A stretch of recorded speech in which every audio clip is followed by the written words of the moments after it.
अस्सलाम वालेकुम नाज़रीन। नाज़रीन, लड़कियों की नई-नई शादी होती है, सबसे पहले आके शौहर से डिमांड होती है, जो तुम्हारे बूढ़े अम्मी-अबू हैं ना, ये मुझे नज़र ना आएँ, मेरी इनके साथ बनती नहीं है। ये हर वक़्त खौं-खौं करते रहते हैं, हर वक़्त इनके मसाइल ख़त्म नहीं होते, हर वक़्त इन्हें हॉस्पिटल्स लेके जाना होता है और तुम्हारे बाकी बहन-भाई अय्याशी करते हैं और हम लोगों की ज़िंदगी सिर्फ़ इससे नत्थी हुई हुई है। मेरे चंद सवालात हैं उन तमाम खूबा ख़वातीन से जो शादी होके किसी के घर जाती हैं और पूरे घर को वो समझती हैं। मैं मतलब आपके हक़ में हूँ, आपका राइट है, आप अलहदा घर में रहें, आप मुनासिब घर में रहें, आपको एक मुनासिब ज़िंदगी मिलनी चाहिए।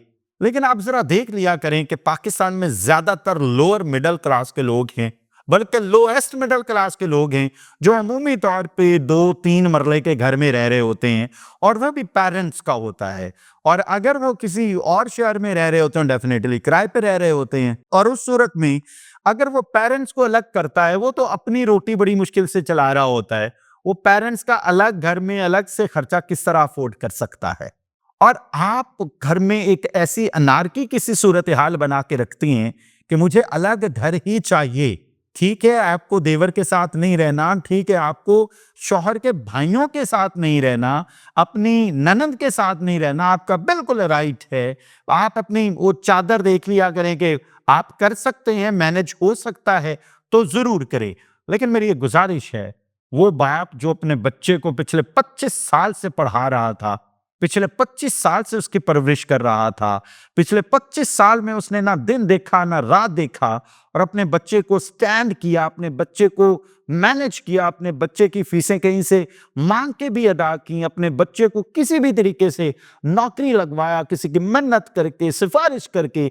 अब जब बच्चा नौकरी लगा है और आप आई हैं, आप कहती हैं वही शख्स जो पिछले 25-30 साल से तुम्हें पाल रहा है, उसी शख्स को आप साइड पे कर दें, उसी शख्स को आप किसी और भाई के यहाँ भेज दें, जो कि नहीं रखना चाहता और ये वाहिद बेटा होता है, जो पेरेंट्स को अपने घर में रखना चाह रहा होता है। बहुत दुःख और तकलीफ़ की सूरत-ए-हाल होती है, जब पेरेंट्स को ये कहा जाए कि आपकी वजह से हमारे घर में लड़ाई होती है। बुरे वालिदैन जब ये सुनते हैं ना, तो उनमें से रूह निकल जाती है। वो एक ज़िंदा लाश बन के जी रहे होते हैं। उन्हें खाँसी आती है, वो अपनी खौं-खौं भी छुपा रहे होते हैं, कहीं हमारी उस बेटी, वो जो ब्याह के हम लेके आए हैं, उस बेटी के कान में हमारी खौं-खौं ना चली जाए और या हमारे बेटे के कान में ना चली जाए, क्योंकि उसकी बेगम फ़ौरन उसे कहेगी कि देख तेरा बाप कैसे खाँस रहा है, देख तेरी माँ की खाँसी नहीं खत्म होती।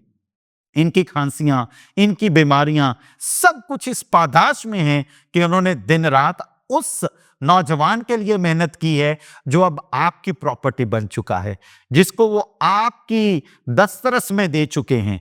तो बराए मेहरबानी मेरी ख़वातीन से गुज़ारिश है, वो जब ब्याह के चली जाएँ तो अपना किरदार अदा किया करें, बल्कि घर को सँभाला करें। और मैं कहा करता हूँ, जो लड़की ब्याह के जाए, सिर्फ़ 5 साल अपने शौहर को और अपने शौहर के पेरेंट्स को दे दे, अलग रह के दे दे, कम से कम ख़्याल करके दे दे, 5 साल बाद अगले 50 साल आपकी हुक्मरानी रहेगी। लेकिन अगर आपने आते ही पहले 5 सालों में खुदा न ख़ास्ता आपकी अम्मा ने, आपके बाबा ने या आपके किसी घर वाले ने आपको पढ़ा के भेजा है, जाते ही ऐसी की तैसी ना लाशें बिछा के रखनी है। अब पता चल जाए बहुत लड़ाका, बहुत गुस्से वाली है, तो कीप दिस इन माइंड, वो 5 साल तो शायद आप अपना सारा कुछ अपने हिसाब से कर लें, लेकिन अगले 50 साल तक आपका शौहर कभी आपको कबूल नहीं कर पाएगा। इसलिए तमाम बहनों से गुज़ारिश है, तमाम देखने वालों से गुज़ारिश है, अपनी बेटियों को, अपनी बहनों को ये समझाया करें कि ये पेरेंट्स नो डाउट आपकी इस्लामी ज़िम्मेदारी नहीं है, लेकिन आपकी मुआशरती इन हालात में मुआशरती ज़िम्मेदारी बहुत लाज़िम है। वगरना आपका जो वो शौहर है ना, कभी उड़ नहीं पाएगा, फ्लाई नहीं कर पाएगा, ऊँची उड़ान नहीं होगी। अगर आप चाहते हैं आपके शौहर की ऊँची उड़ान हो, तो उसकी एनर्जी को सक ना किया करें, उसे एनर्जी दिया करें कि आपके पेरेंट्स मुझे बड़ी दुआएँ देते हैं, मुझे खुशी होती है, मुझे लगता है जब मैं इनकी खिदमत करती हूँ तो मैं अपने अपने वालिदैन की खिदमत कर रही होती हूँ। और अल्हम्दुलिल्लाह हमारे घर में बड़ी बरकत है। छोटी छोटी बातों पर लड़ाई डाल के मत बैठा करें। अपने घर को जन्नत बनाने वाली आप हैं, आपने इसे जन्नत बनाना है, और दोज़ख बनाने वाली भी आप हैं, आपने ही इसे दोज़ख का रूप देना है। मेरी आपसे गुजारिश है, इसको जन्नत बनाइए। इस दुनिया में भी जन्नत है और आखिरत में भी जन्नत है। मेरी दुआ है आपकी ख़ानदानी ज़िंदगी बड़ी खूबसूरत गुजरे और आप बेहतरीन ज़िंदगी गुजारें। इजाज़त दीजिए, अल्लाह हाफ़िज़।